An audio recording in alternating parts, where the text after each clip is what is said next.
my 22 horsepower Kohler wasn't charging the battery up. We found that the magnets had come off the inside of the flywheel. I was able to find another flywheel at the junkyard, bought it, put it on here, and that's what's wrong.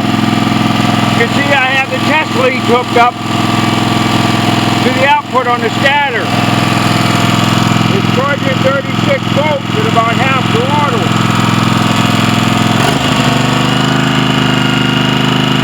Charging 44, 43 volts. That's AC voltage, not DC, AC voltage. I've got my tester on AC. Now it's working. Whenever I tested this before, I got 0. And there's why. That's what was wrong. So, if you have a 22 horsepower Kohler, any engine, to be honest with you, Kohler, Briggs & Stratton, any of them, Tecumseh, any of them, they kind of all work the same way.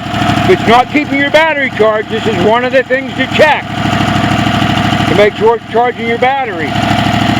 Because once those magnets become loose in there, it won't charge. If I can find the old flywheel here, I'll add to this video and put the old flywheel on it. It's here somewhere. Okay, I'll get it here in a minute. Factory flywheel that was on there, and you see there's no magnets inside here. This magnet setting here is simply stuck in there. It's loose. Here's the other magnets that came out of it. One of them had broken in half, but there's the rest of them. There's 6 magnets in there. They're polarized north and south. There's videos on YouTube on how to check the polarity on these magnets. So if you ever have an issue and you find this, there's videos on YouTube that'll show you how to glue these back in if you want to go that route.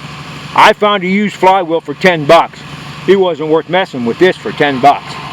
So, and it runs. So, and it charges.